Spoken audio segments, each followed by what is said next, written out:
Hi everyone, Lisa Haven here, and I've got a major victory to announce, and that is this. Hillary Clinton is raging mad over the fact that a federal court has just ordered her to give a deposition over her email account and email scandal in Benghazi. It's about dang time that we've made movement against this woman. And this is a huge accomplishment on our part. But I don't get to take the credit for that. That's Judicial Watch. Take a look at this article on judicialwatch.com. Judicial Watch victory. Federal court orders deposition of Hillary Clinton on emails and Benghazi attack records. Judicial Watch today announced that the United States District Court Judge Royce C. Lamberth granted Judicial Watch request for deposed former Secretary of State Hillary Clinton about her emails and Benghazi attack documents. The court also ordered the deposition of Clinton's former chief of staff, Cheryl Mills, and 2 other State Department officials. These are 4 people that they're getting depositions on, but that's not all. It goes on. Additionally, the court granted Judicial Watch's request to subpoena Google for relevant documents and records associated with Clinton's emails during her tenure at the State Department. Now, I'm going to pause. I wonder if Google is actually going to support the American people and dish out these documents, or if they're going to pretend that they don't have them, which is where I'm kind of leaning on, because Google is in bed with the globalists, and they're in bed, of course, with Hillary Clinton. But the article goes on to state, in December 2018, Judge Lamberth first ordered discovery into whether Secretary Clinton's use of a private email server was intended to basically stifle or stop the FIOA request. Whether the State Department's intent to settle this case in late 2014 and early 2015 amounted to bad faith, whether the State Department has adequately searched for the records responsive to Judicial Watch requests, the court also authorized discovery into whether the Benghazi controversy motivated the cover-up of Clinton's emails. The court ruled that Clinton email system was one of the gravest modern offenses in government transparency, and I say amen to that. The State and Justice Department continued to defend Clinton and the agency's email conduct. Judge Lamberth today overruled Clinton and the State and Justice Department's objections to limited additional discovery by first noting, and I quote, "Discovery up until this point has brought to light a noteworthy amount of relevant information, but Judicial Watch requests an additional round of discovery, and understandably so. With each passing round of discovery, the court is left with more questions than answers." Amen.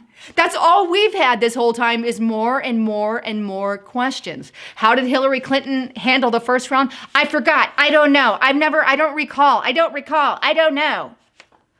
And I think, right, we could see another round of, I don't know, I don't recall, coming from Hillary Clinton, of course. But basically, for her to be deposed means removing from high position, if you will, or she has to give a sworn testimony. So this is what Hillary Clinton is being called to do. She needs to answer for her crimes. It's crimes against you, the American people, and sharing information on classified servers. They're not even getting to that point yet.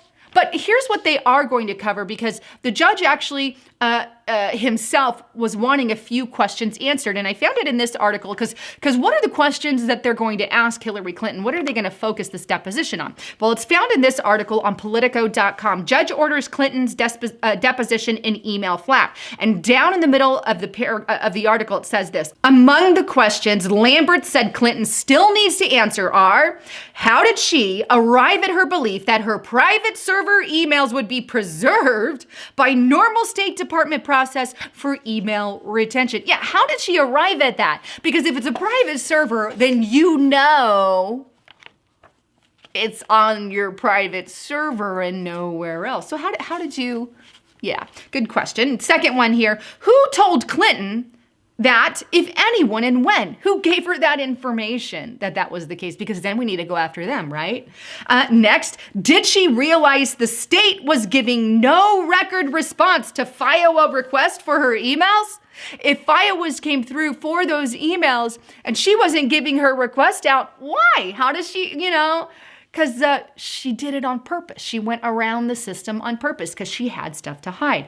If so, did she suspect that she had any obligation to disclose the existence of her private server to those at state handling the FIOA request? And why did she think that using a private server to conduct State Department business was permissible under the law in the first place? Why was it okay for you to get a private server? If we're not going to talk about the content of the emails, let's talk about the freaking server, right? And I think that's what Judicial Watch is going for here. And basically, we have to ask, what permitted her and who gave her the authority other than herself or told her that that was okay for her to do? Because it wasn't. And it was an illegal act.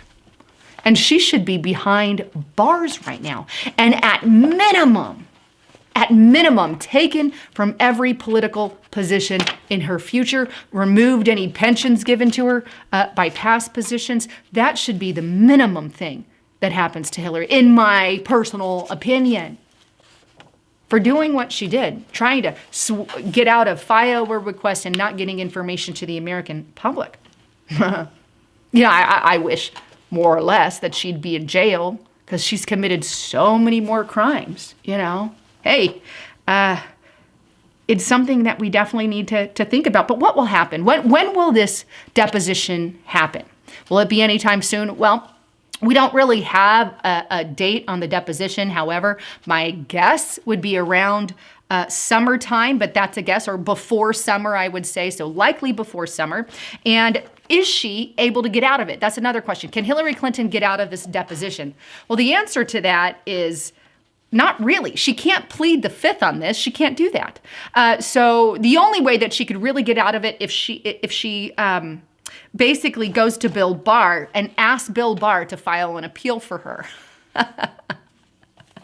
Fat chance of that happening, right? So this is a good movement and why I call this a victory. But the next question that I have to ask is, can she be prosecuted? Because that's a question we have to ask too. And the answer to that is, only if she lies under oath during this deposition.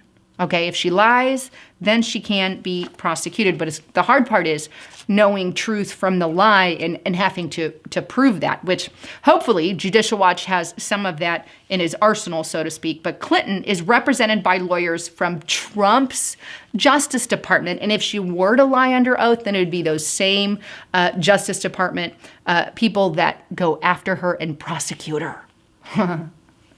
So the chances of her getting out of this deposition are slim. It's likely going to happen before the summer, and she's going to have to get her testimony. And if she lies, she's in a whole lot of trouble. That's why I think when she goes before her testimony, she's just going to say, I don't remember, I don't know, I don't remember, I don't know. So that's my fear. But maybe she'll talk about it in her new career path. Take a look at this article here on Politico.com. Coming to a podcast near you, Hillary Clinton. Hey, Hillary, can you talk about Weinstein and Epstein while you're on there? We'd really like to know the truth. Give us some real truth. How about the suicide trail that follows you like a million miles away? That would be a lot of cool things to talk about there, Miss Clinton, wink, wink. Fat chance of that happening. I know, but she is doing a podcast. Not that I'm ever going to listen to it, but hey. Anyhow, I guess this is, good news as far as making headway on Hillary Clinton. And I know amid all the other crises, the economy, instability, the coronavirus and stuff happening with that. Speaking of the coronavirus, I want to encourage you guys. I put out a video on Restricted Republic, and it really gets down to the nitty gritty of how to boost your immune system, making hand sanitizer, basically how to prepare yourself in the event of a quarantine, how to get packed and ready, and just all the tips you can take in the event of any pandemic or virus that spread. So a lot of good tips, and it's my latest video there on Restricted Republic. And right now, I've got an amazing offer.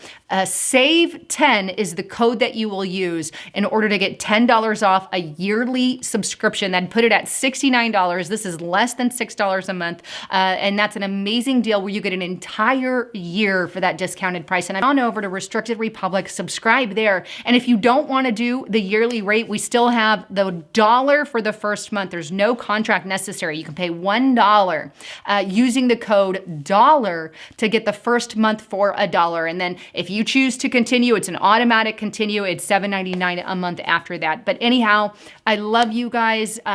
Please don't forget to subscribe to the channel and share this video everywhere. It's really the only way it gets out. And I'm happy to have some good news for you every once in a while. Well, I love you guys. Thanks for tuning in. I'm Lisa Haven, signing out.